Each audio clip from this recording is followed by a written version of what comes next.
दिल्ली में विधानसभा चुनाव के नतीजे आए 11 दिन हो गए हैं। कल 12वां दिन है और कल शाम को बीजेपी विधायक दल की बैठक भी बुलाई गई है। बैठक पहले सुबह होनी थी, फिर खबर आई दोपहर को होगी। अब से कुछ देर पहले शाम 6 बजे होने की खबर सामने आई है। रामलीला मैदान में शपथ ग्रहण की तैयारियां तेज हैं, लेकिन मुख्यमंत्री कौन होगा इसका सस्पेंस बना हुआ है। सूत्र बताते हैं काफी सोच विचार करके पार्टी का नेतृत्व 3 नामों को शॉर्टलिस्ट कर पाया है। अब इन्हीं में से किसी एक के नाम पर मुहर लगती है या फिर अंतिम समय में कोई बड़ा उलटफेर हो जाता है, यह देखने वाली बात होगी। फिलहाल शपथ ग्रहण से पहले बीजेपी के महासचिव विनोद तावड़े और तरुण चुग के साथ दिल्ली बीजेपी अध्यक्ष वीरेंद्र सचदेवा ने उपराज्यपाल से मुलाकात की है। तस्वीर नंबर 1, शपथ मंच बनाया जा रहा है। तस्वीर नंबर 2, लाइट साउंड लगाया जा रहा है। तस्वीर नंबर 3, मैदान को भगवामय किया जा रहा है। तस्वीर नंबर 4, बीजेपी के नेता जायजा ले रहे हैं। ये तस्वीरें दिल्ली के रामलीला मैदान की हैं। 20 फरवरी को इसी मैदान में शपथ ग्रहण समारोह है। तैयारियां जोर शोर से चल रही हैं।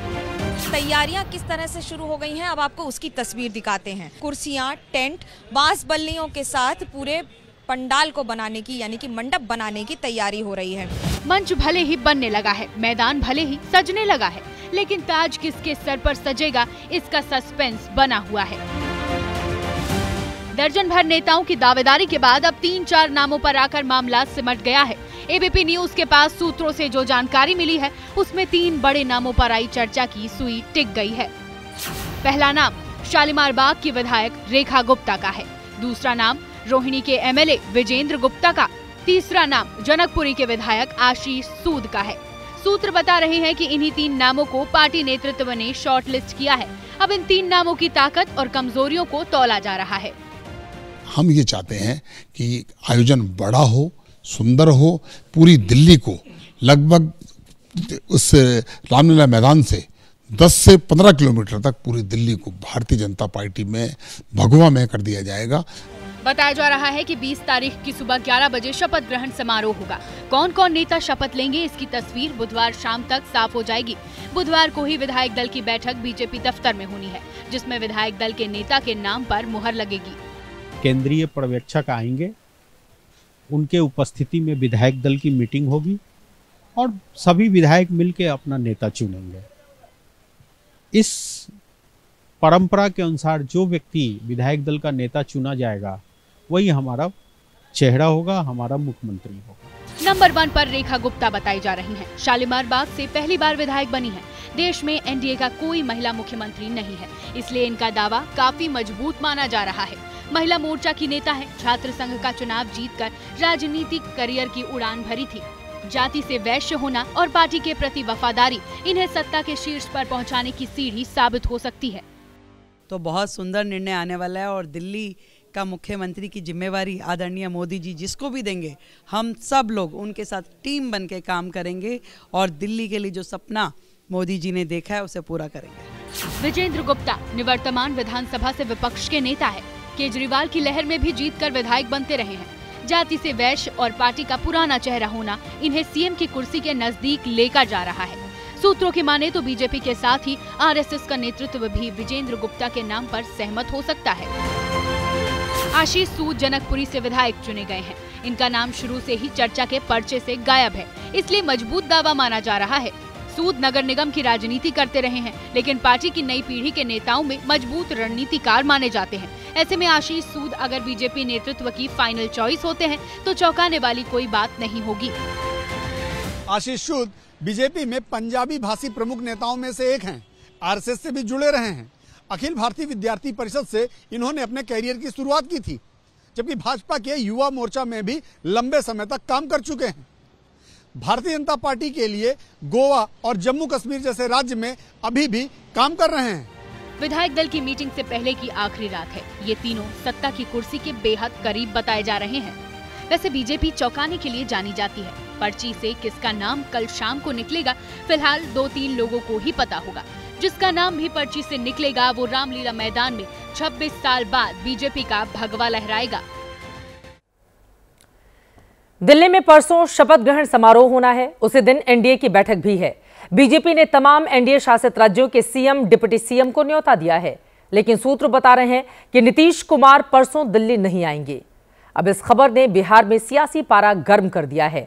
आरजेडी की ओर से झगड़ा लगाने वाला बयान दिया जा रहा है। जेडीयू सफाई दे रही है कि हम एनडीए के साथ ही हैं। अब सवाल यह है कि नीतीश के मन में वाकई कुछ चल रहा है।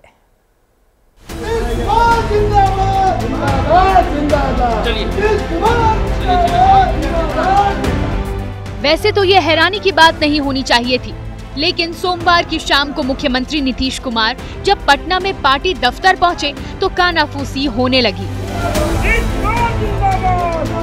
और इन कानाफूसी के केंद्र में है मुख्यमंत्री का दिल्ली दौरा। 16 फरवरी रविवार के दिन नीतीश दिल्ली पहुंचे थे, निजी कार्यक्रम में हिस्सा लिया और सोमवार की सुबह पटना लौट गए।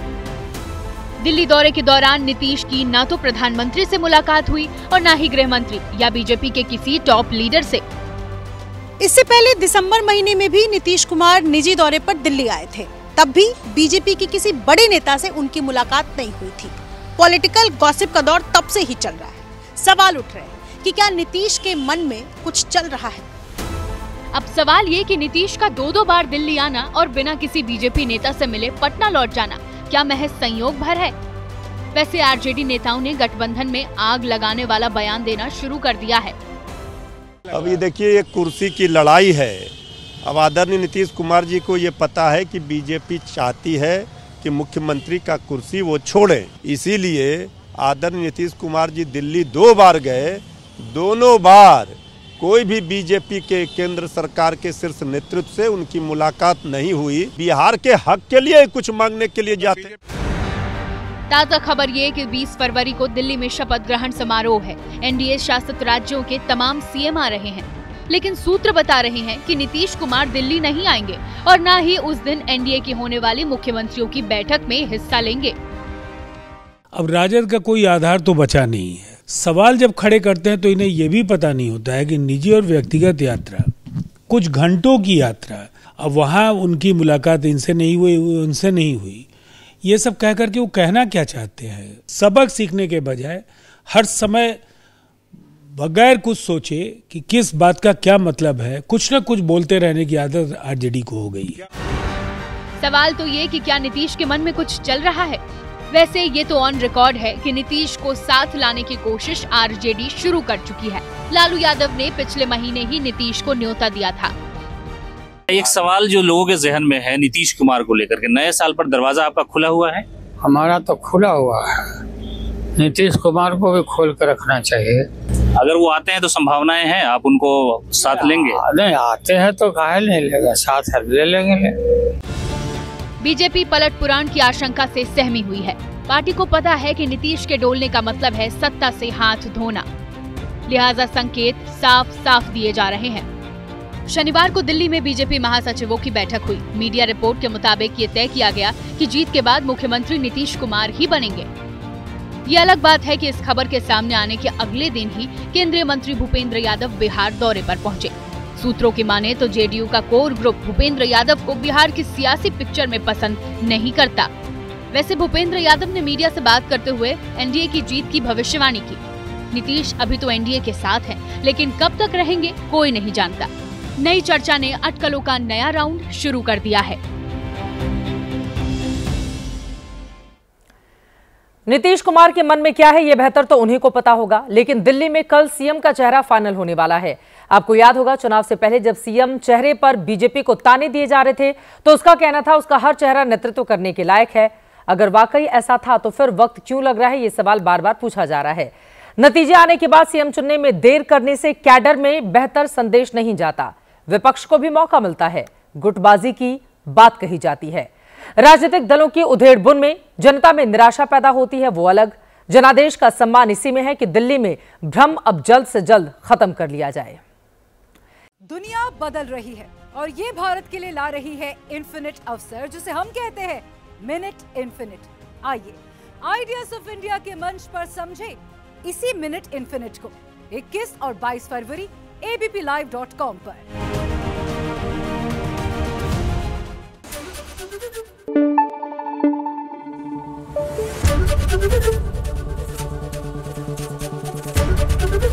ABP न्यूज आपको रखे आगे।